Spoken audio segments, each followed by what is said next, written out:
everybody. Good morning. It's Thursday. What a great day. What a beautiful day. It is May the 7th, 2020. I want to come to you with a quick video. Was reading through some of my devotionals this morning. It's the way I like to start.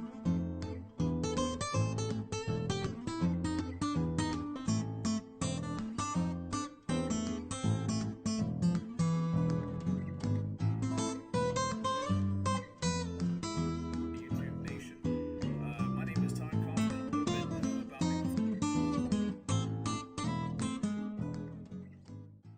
From the Bulldog Studios in Salina, welcome to the Todd Kaufmann Show, episode number 4. A very good Friday evening to you wherever you're watching, or if it's Saturday morning. We welcome you here. It is May the 8th, 2020. Again, thank you very, very much for those who tuned into our very first episode. Again, we are very, very new to YouTube. This is going to be our second episode of the Todd Kaufmann Show here on YouTube, but you can also find us on Anchor. You can find us on Spotify, and you can find us on Google Podcast. If you want to listen to the audio side of it, if you don't have time to grab YouTube and sit there on a Saturday morning while you drink your coffee, or a Friday night drinking your beer, or whatever the case may be, whiskey, bourbon, hey, we're all good. We're good. We're friends here, right? So what I want to talk about tonight, and there's some big news that came down from Disney actually just 24 hours ago. We're going to talk about that, what that news is. Of course, the topic of the day, the COVID-19 situation. But there's a lot with that. Reopening Texas. Florida is looking at a soft reopening. Lord knows what California is going to do, but Lord Almighty, my home state where I'm from, there's protests all over the place. Huntington Beach, Newport Beach, San Diego, up and down Orange County, up and down LA. We're going to talk a little bit about that. And I also want to talk about when sports returns. And there was an article actually, and I don't know where it is off the top of my head right now, but it looks as if a couple of sports are looking at returning, but doing so without fans. And while that may not be fun for us, I think watching a live sporting event is probably all we care about. A lot of us like to be at games. I know when I lived in San Diego, I used to love going to Petco Park, and I think I talked about it in the last episode. And I loved going to games. I loved going to Petco Park. But I also lived in Fresno as well. Went to a lot of Fresno State Bulldog football games and basketball and baseball. And I don't know why, as much as I love Fresno State Bulldog football, and I'm still a diehard fan, as you can see over my shoulder, baseball was always probably the most relaxing. I loved going in an afternoon game, even during the summer when it was 95, 96, 97 degrees. And it was just fun for me. I loved being at a baseball game. Basketball was fun during the Chris Herron and Jerry Tarkanian days. I can name off a couple of people. If anybody in Fresno is going to be watching this, I could talk about Tremaine Folks, Chris Herron, who I just mentioned. I'm trying to remember the point guard who hit that shot against Utah, Dominic Young. And I heard he's still living in Fresno, I think, according to a couple of friends I have still back there. But that was, basketball was fun at Selland Arena. I think I've only been to one game at the new arena on campus. But baseball was just fun. So was softball. Softball I actually enjoyed, too, watching that. But to get to our topic, our number one topic, there was some breaking news that came yesterday, just 24 hours ago, and this came from Matt Simon. He's the vice president of Disney Springs. And as I talked about in the very first episode, Disney, or I should say Florida, had a task force in Orange County, and oddly enough, Orange County in Florida, Orange County in California, where Disneyland is. And the task force decided that they were going to allow Disney World to make their own decision about when they were going to reopen. And I think that was smart, because Disney, in that center of the world, in Orlando, controls I shouldn't say control, but what they do affects the economy surrounding that area. It's a city in and of itself.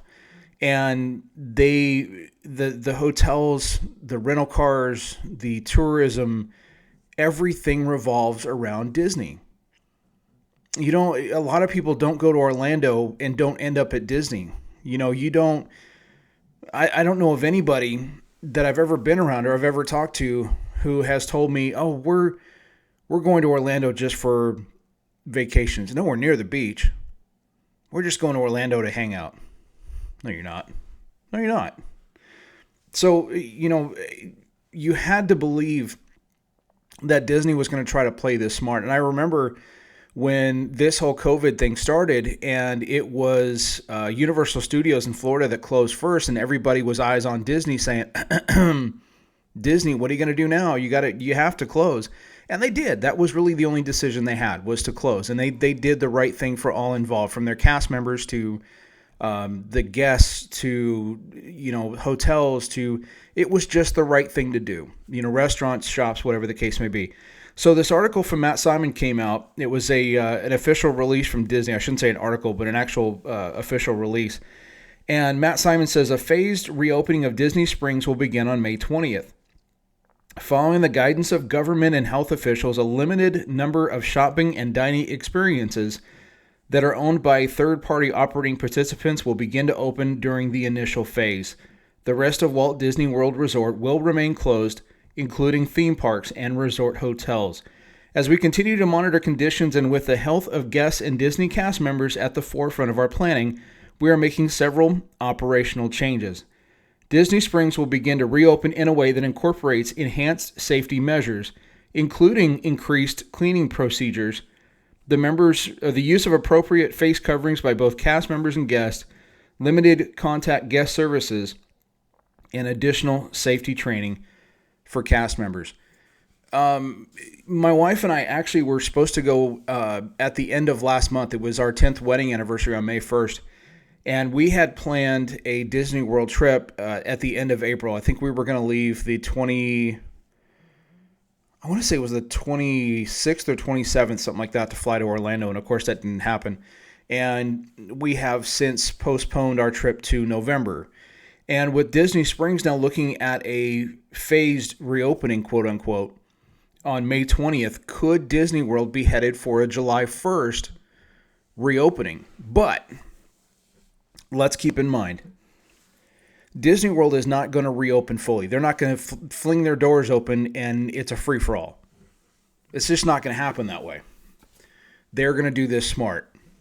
And I think for my wife and I, what we kind of looked at, and we've talked to our travel agent about this, is if November was still 15-20% of what's normally open, then we were probably going to push the trip to the following year and go do something else in November instead.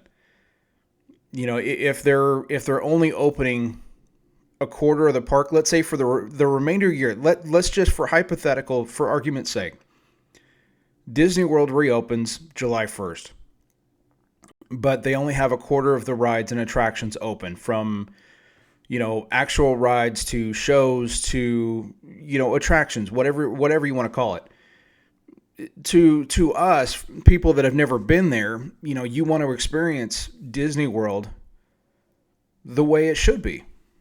You want to experience all of it. You don't want to plan your trip around, well, this is closed. This is closed. Well, we can't do that. Well, they're not opening this and for another week. I want to be able to go when we can do everything that we want to do. Being our first time, and for people that have been there numerous times, that's not a big deal. To us, it's a big deal. So, I think the parks, I believe that they are headed for a July 1st reopening, but I think it's going to be very soft. I think it's going to be, in Texas here, just to use Texas as an example, 25% of the restaurants can be filled with people. They only allow 25% capacity, and I think that's fair. But how does Disney do 25%? Are there clickers? Do the ticket takers or the people that see people coming through the front gates are their clickers and they get to a certain point and they stop it. Can you imagine the line of people that are going to be waiting for somebody to leave the park just to let one person in here, one person in there? I don't know how they can do it. So a part of me says, yeah, they can open July 1st and do a soft reopening. I think that's fair. But there's another side to me that thinks, why do a soft reopening at all? Why not open when you can actually open? Why not open when you can actually do this right?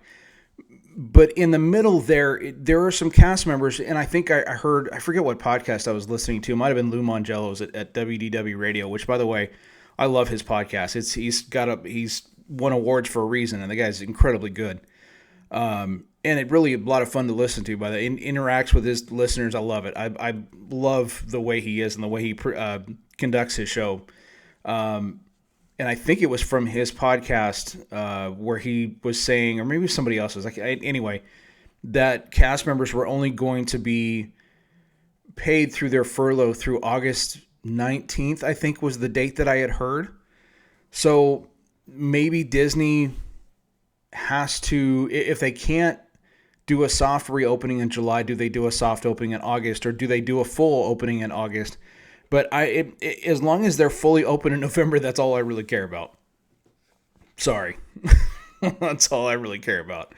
I'm very, very excited to go. My wife and I are really, really looking forward to this trip.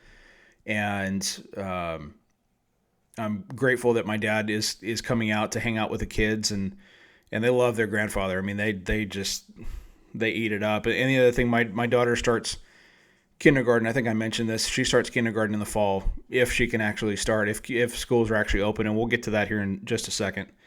But there's a lot of decisions to be made, and I think what's so incredibly hard for Disney is all eyes are on them, on how this gets done. And I think a lot of other places are going to handle this like Disney World handles it. And from a perspective of, let's see how May 20th goes. Let's see how the shops and restaurants handle it. And then other restaurants around Orlando, around Florida, around the states that surround Florida, I think all eyes are going to be on Disney to see how they do it. And they are going to be the standard bearer of how soft reopenings are going to happen. Here in Texas, I think there are so many people that are looking forward to salons being open. And I think they actually already are. At least some of them are. But, we had to take matters into our own hands here at our house. And I got my head shaved and, not completely. I had a shave to a number 1 when I first met my wife. And she swore up and down that was never going to happen again. And because I was getting a little shaggy there for a while, luckily we had the clippers, and my wife was like, okay, we had no other choice. This is getting bad. So not only did I do it, but we did it with my son as well. And that was really kind of cool until I clipped his ear and made him start bleeding a little bit. And that was the end of that. And then I offered to do my daughter, and she went running. I'm going to take those clippers to your head, child. But we'll see. There were so many things that are yet to be decided. And I'll tell you, getting to the COVID stuff, and I think I talked about this in the last show. I don't think that I've ever seen a topic that is more divisive than this. There's always the Republican, Democrat, whatever the Democrats believe in, whatever the Republicans believe in. Doesn't matter what I am. But this topic, I don't think I've seen a fence sitter yet. I don't think I've seen one person that fence sits and says, well, maybe you're right. No, you make a good point. Maybe you're right. But what I don't understand is the amount of posts, the government conspiracies. I mean, I don't watch them because in these posts, if you're believing 100% of it, you're being deceived. Flat out. There might be 80% truth. There might be 90% truth. But in that 10 to 20% lie is information that may change your opinion on the whole thing. So if you're taking it at 100% face value, you're being deceived. But if you're also listening, and my wife knows every time that we walk into a doctor's office, not our pediatrician or anything like that, but if we happen to walk into we've been in plenty of ER situations with both kids. But if we're walking in a hospital, my wife always turns to me and goes, "Be nice." I'm like, because I've had too many instances where somebody in a white coat, male or female, don't look down your nose at me. I don't care that you're wearing a white coat. You did 8 years of medical school. Good for you. But you know better than me. You're no higher than me. You're a human being just like I am. Doesn't make you better than me. So if you want to walk into a room and look down your nose at me and think that you're the best thing going, you and I are going to have a problem. And one guy decided that he was going to bring his arrogance into the room like his didn't stink. And he was being disrespectful, and I had to stand up to him and say, "Look, man, you're not going to disrespect disrespect my wife or my kids." And I I happened to say, "What's I just asked him what a certain thing was, and he goes, "Well, what's that?" And I'm like, "So I'm not going to look down my nose at you because you don't know what this is, so I expect you not to do the same to me. I don't care that you're wearing a white coat. You don't walk in here and expect me to respect you, because that's not going to happen that way. So either you're going to earn the respect or you and I are going to have a problem. Just be human. Just talk to me like a human. That's it. That's all I expect." But some of the people in white coats, some of the people in the medical field can't do that. Regardless of the fact that it might be because you've been questioned one too many times and you're jaded, okay. But if you're jaded, leave it at the door. Because if you walk in with that attitude, the first thing you're going to get is attitude back, and don't wonder why. I didn't want to get into that whole thing, but some of the medical field kind of irritates me because, the video, and I'm sure all of us have seen it with the doctors in Bakersfield, and whatever research they have, and I've seen several of the medical field on Facebook, I can't believe that they went public with this. Why not? It's their opinion. They don't shape policy. What two guys in Kern County who I don't know the guys, but I know the area very, very well. I know the area very, very well. I lived in Fresno for a while. Went to high school there, as a matter of fact. And so I've been through the Bakersfield area numerous times. If you think these two guys are going to shape policy, you have lost your mind. So for some of these medical professionals to be all up in arms, I can't believe they went public for that. This is dangerous. Dangerous for what? Dangerous because why? Here's the thing. When you listen to a radio station, if you don't like the music or you don't like what's being said, what do? Change the channel. You change the channel. You don't go spewing on Facebook about, I can't believe they played this song. I can't believe they said that. Change the channel. If you don't like it, move on. If you're watching this video of these two guys in Kern County and you don't like what they're saying, move on. Shut the video down, roll your eyes, and move on. If you think it's dangerous and you're trying to talk people into the fact that it's supposed to be your way, that you know more than these guys. And it's funny because there's people who say, this was dangerous. They're forget what somebody said. But I'm like, they're in the medical field. Just because you don't agree with them doesn't make you more right than them. You don't know what research they have. They had it in front of them, but you can't see it. So to say that these guys are wrong and the research is wrong, how do you know that? How do you know that? You didn't do the research, they did. Do I believe them? I don't know. I didn't watch it. Why? Because I'm not going to listen to two guys spew their opinion. Because that's all it is. It's an opinion. They say they have these things written down on this paper and the guy was flipping through it. He could have had lottery numbers on that piece of paper and no one would know any different. If you don't, what I would like for people to do is make up their own mind. Don't just spew out a video because you might agree with it. Think about it before you throw it out there on both sides. Whether you agree with it or whether you disagree with it, don't. And here's the thing, the people that will throw these up, and I know I'm probably going to offend some people saying this because one of them I happen to be married to. But don't throw videos up just because you agree with it. Because there's another side to this that disagrees with it. Doesn't make you right, doesn't make you wrong. Somewhere in the middle, there's a lie. Whether it's 50, 40, 30, 20, 10, 5%, there's a lie in there somewhere. There's a little bit of a mistruth in there somewhere. A little bit. I just want you to think for yourself. And the government conspiracies, come on, guys. Somebody mentioned to me today about the 9/11, and it didn't take a year for somebody to go, oh, they put bombs in the lower part of the Trade Center.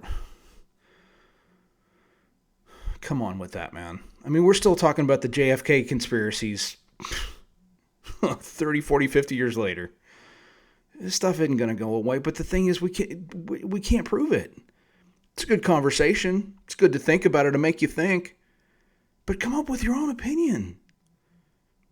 Read both sides and then come out with what you think. It's a very dangerous time that we live in right now.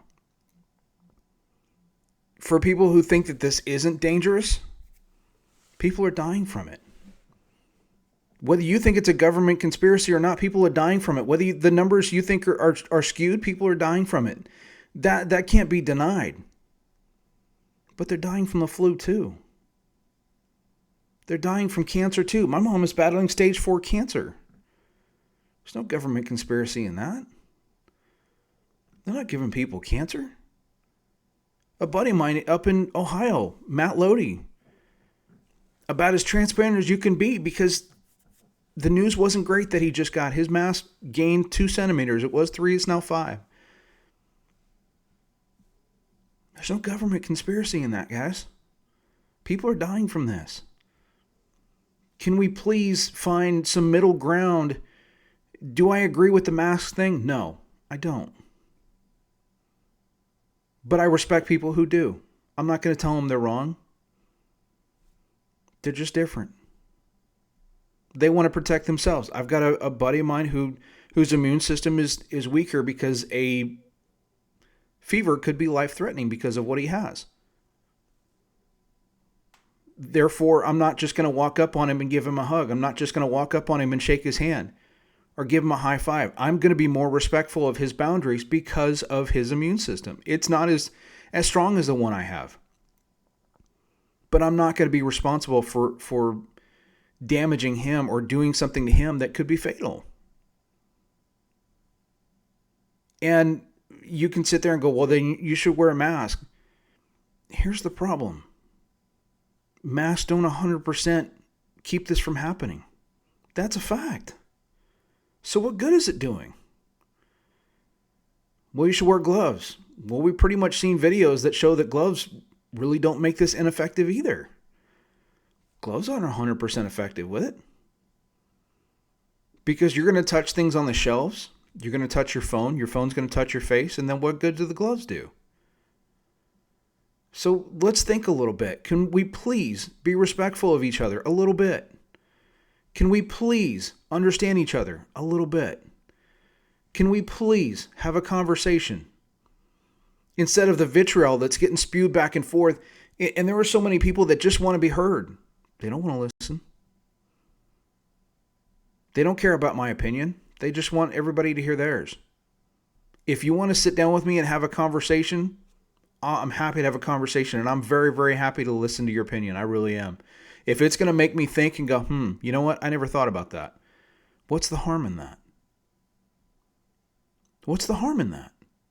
So for you posting videos on one side or the other, are you willing to listen to someone who has a different opinion than you? Or is your opinion the only one that matters? Doesn't matter what side. I'm not a fence sitter. I don't believe this is as bad as we think, but the fact remains people are still dying from it.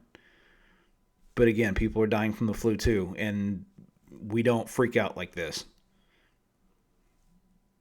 This is something that we've never dealt with before. There isn't one person who knows 100% how to deal with this. Mask, no mask. Gloves, no gloves.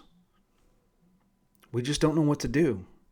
And that takes me into schools. I was shocked to see Dallas ISD come out with a statement saying that they could distance learning could be a real thing going into next school year. We're not even done with this one. I did an interview with a good friend of mine who is the superintendent of Lovejoy ISD, Dr. Mike Goddard. He doesn't know what they're going to do. They've got 2.5, 3 months to decide. They don't know what they're going to do. They're waiting for the CDC and the health department to advise them on what best to do. Could they do distance learning if they had to? But they don't know yet. I was so surprised of all the school districts. Dallas was the last one I thought would come out with a statement this early. Not that I'm surprised at the statement. It's not what the statement was. It was who it came from and how early it was. We don't know anything yet. Unless Dallas ISD has really sat down and gone, yeah, we're going to do distance learning going into the fall. Yeah, that's what we're going to do. But how much pressure does that put on teachers? And I asked the question of Mike Goddard to say, can you do in-class learning on top of distance learning? And his answer was, I don't know. Does that put more strain on teachers? Yeah. But you have to understand something too. When schools reopen, if schools reopen this fall, there are going to be parents who are not going to send their kids back. Because if schools decide to reopen, it isn't going to be a phased reopening like Disney's doing. They're going to reopen the doors. They're going to throw open the doors, and here come 3,000 kids through the door. There aren't going to be parents who are comfortable with that. No, I take that back. There are going to be parents who are uncomfortable with that. I'm sorry, I said it wrong. There are going to be parents who are not going to send their kids back. Am I going to be one of them? No. If the school that my daughter's going to go to start kindergarten this fall, if it opens, she's going. Because I trust that God's going to take care of my child. I'm not going to be a helicopter parent and try to protect her every minute of every day, because at some point she's going to leave the nest. She's going to go to college, and there's nothing I can do about that. At some point she's going to go to a friend's house, and I can't control what happens there. I can't protect her every minute of the day. So I pray over her, and I pray that God does. I just do. I trust that God is going to take care of her at every turn. That's where my belief system is. When my daughter goes to daycare, when I drop her off every day with my son, I leave her in God's hands. Because I know that God is the one thing that can protect my kids. I pray every night because I know God is the one thing that can protect our home and protect our marriage. And to this point, He has. And I believe He'll continue. There should have been several times where I've wondered how we got taken care of, and I always know that God's taking care of us. I always know that God's taking care of us. So I'm not going to sit here in fear. I'm not going to live my life in fear. I'm not going to sit at home 7 days a week and fear what's next, because I don't know. So am I going to sit at home cowering under a blanket, fearing what's out there? No. But I have to respect it. I do. And I do respect it. I feel bad for those families who have been affected by this. Can't imagine that. I can't imagine those who have lost loved ones over this. My heart goes out to you. It really does. I can't imagine losing someone over this. During this whole thing, my wife lost her uncle, not to COVID, but to a brain aneurysm, which turned out he had 5 aneurysms in his brain and 2 of them burst.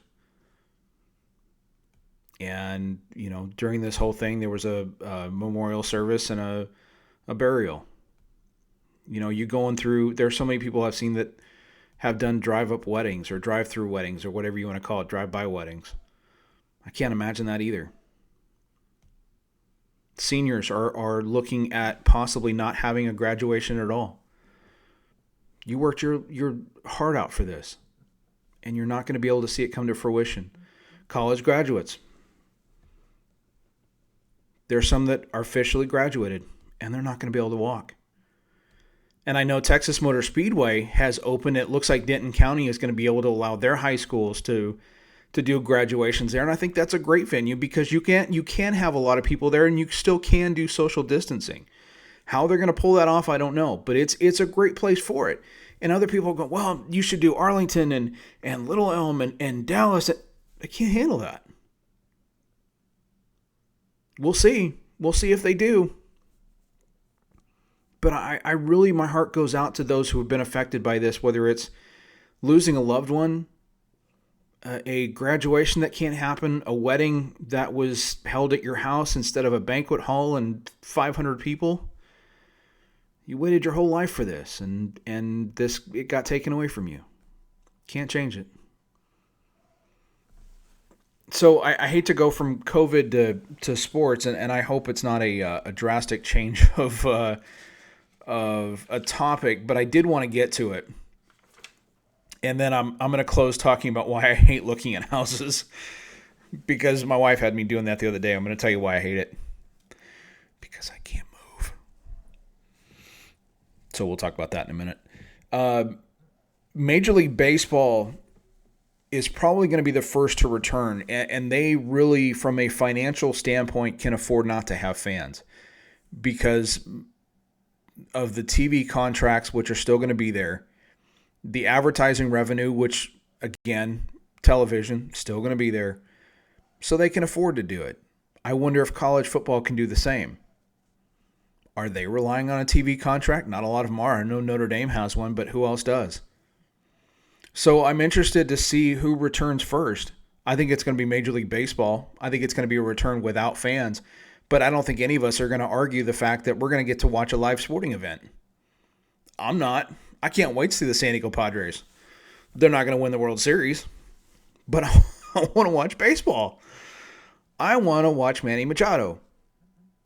I do. I want to watch Chris Paddock. God, Paddock's got all sorts of potential. I love that young kid from Texas. I'm excited to see what he can do. But I want to watch a live sporting event. But for college football, if they don't play, there are some universities who may have to consider cutting other sports. Because a lot of these universities rely on college football and rely on that financial income to keep some of these sports afloat. So what happens when these universities can't play, these schools can't play college football? They don't have a season this year, with or without fans. What happens to these other sports? And I'm sorry to say, as much as this might anger a lot of people, but a lot of those sports that are going to get cut, that these universities won't be able to carry, a lot of them are going to be female sports. And maybe some of the lower tiered men's sports, water polo, maybe volleyball, maybe swimming. Some of the I know Fresno State does equestrian. If they don't play football, or is equestrian going to be able to be kept? It's not exactly a women's sport. I think they have a couple of guys on the, I think, I don't know that for a fact. But my point is, there are going to be universities who may have to look at cutting sports. And I think that's, what if some of these athletes have scholarships towards these particular sports? What if it's golf? And some of these guys or girls have scholarships athletically to play golf. What happens to them? What happens to the scholarships? What happens to the money that was used to pay for school? Does the university just roll that into an academic scholarship for the remainder of the year? I'm not sure. I'm just asking questions because I don't know the answers to them. And that's why going back to the Disney thing, that's why I think everybody's looking to see how Disney handles this. I think all eyes are on them. As soon as May 20th comes up, and we're not far from it, we're 12 days away. I think everybody's going to be watching how Disney handle this, and it's going to be the standard bearer for a lot of things. And it's going to be very, very interesting come May 20th what happens after that. But I can't even tell. I hope Major League Baseball returns. I really do. I cannot wait. I just want to watch a sporting. I just want to watch a sporting event. But quickly to close out, and this is kind of something funny, and I don't know if other people have gone through this. So this is the second house that my wife and I have been through the building process. The first one we did, I'd never been part of a building process. We bought a spec home our first time out. This was really the first time that we got to build from the lot to the design center to writing scripture on the 2x4 or 4x6, whatever the wood was. We had some friends over. That was an incredible day that I will never forget. So my wife is not happy with everything that we have in the house. And I get it. You know, when your wife decides that she didn't get everything that she wants in a house, she starts, what can I get in another house that maybe something, it has everything I want? And we went and looked, we went for a walk the other day and we went and looked at one of these houses way out of our price range. And I mean, way out of our price range. But it got her thinking. But the thing that I hate about it, and I'm this way with cars, I don't go test drive a car if I'm not going to buy it. Because I feel like I'm wasting the sales guy's time. Because why is he allowing me to test drive something that he knows he's not going to be able to sell? I feel bad doing that, so I don't want to do it. Plus, I don't want to get attached to a vehicle. Like, I'm not going to go. My number one vehicle that I really, really want is a Toyota Tundra truck. Lifted, that's my number one vehicle that I really do want. But I'm not going to go test drive it because I don't want to get attached to it. And go, okay, financially it's probably not smart, but how do we make this work? What can we cut to make this happen? I'm not going to go down that road. So with the house, I don't want to go look at something because I don't want to get attached to it and start doing all this research for something I know I'm not going to be able to have. Is it good to get ideas for the next one? Yeah, but I don't even know if the next one's in 2 or 3 years. How much different are things with builders in 2 or 3 years? There are a ton of lots open in our neighborhood right now, but those lots are going to be gone in a year. With our neighborhood, the way it's been built up in the last year, there aren't going to be lots available. So why even go down this road? I hate it because I get attached to things. I get my hopes up. Am I alone? I hope not. Anyway, that's really... I just don't. I know people laugh at me, go, "Oh, we love test driving cars." Good for you. I hate it. The other thing that I hated about the building process was the design center. Oh my God. That couldn't have been more of a cluster. They give you 3 hours to decide what designs you want, except they've got a whole, I don't know, it's like 2,500 square feet worth of crap. When I say crap, I'm not talking about bad stuff that's bad quality. I'm just talking about you're overwhelmed and there's no way you can do it in 3 hours. And they know that, and they want to hurry you through it and have you pick stuff that, they know pretty well that you're not going to like, but they're going to hurry you through it. That's why they only give you 3 hours. I just, in the communication, when we built, and I'm not going to say the company because I'm not going to give them free advertising. But when we bought the house and we signed, we signed on the dotted line that we agreed to buy the lot and start the building process. We had gotten a specific plan that their promotion that they were running, and we go to the design center and we do the initial meeting with them and go through everything, and we get I think it was actually the design center appointment. And we get the numbers back from the girl at the design center, and the numbers are way off. And I mean way off. And so I spent 3 or 4 hours putting together an Excel spreadsheet of what we agreed to pay, what it should have been, what her numbers were, how far off they were. It turns out, after taking 3 or 4 hours of my own time and work, I think I worked on it until 1 or 2 o'clock in the morning. And I sent this out, and I come to find out that their corporate had not communicated to the design center that this was an actual promotion they were running. You would think that you would send somebody to a design center and the people that they are now going to deal with are as informed as this salesperson. That wasn't the case. And that was probably the most irritating thing. And there was a big part of me that right at that moment wanted to walk away from it. Should I have? I don't know. Hindsight's 2020.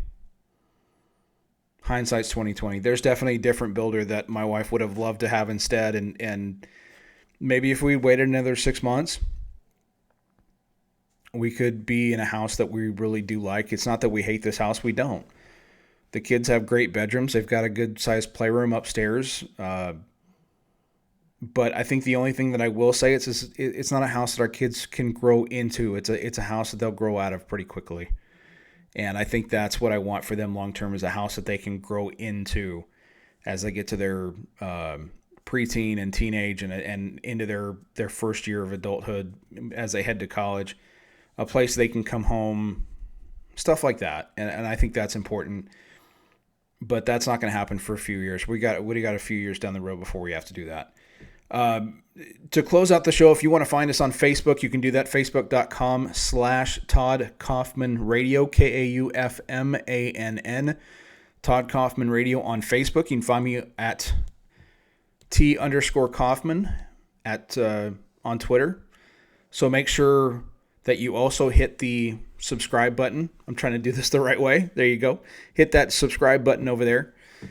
Has a lovely picture of me and my wife, who is my best friend. So click that subscribe button. Continue to listen. Hopefully this is something that you can enjoy and interact and give your opinion, and like the video, subscribe to the video, keep coming back, and hopefully we continue to bring you some good stuff. So have a great night, everybody. Have a great rest of your Friday night. Have a great weekend. And to you mothers, especially mine, and to my wife, but to all you moms, thank you for everything that you do. I hope that you are blessed this weekend. I hope that you are pampered this weekend. But I think to all the moms out there, I think the two words that need to be absolutely genuine from us husbands and from the kids is thank you. Because there are sacrifices that you make that are significant and exactly the kind of sacrifices a mom makes, and sometimes beyond those sacrifices, and it's hard. So happy Mother's Day to all you moms out there. We love you. I hope you're blessed. I pray God's richest blessings over you and that he's got some great things in store for you. Again, I hope you're blessed. I hope you're pampered this weekend. So enjoy it. Hope you get some great gifts, but I hope you get some downtime as well. And we will catch you, all the mothers, and everybody else on the flip side. Have a great weekend, everybody. So long.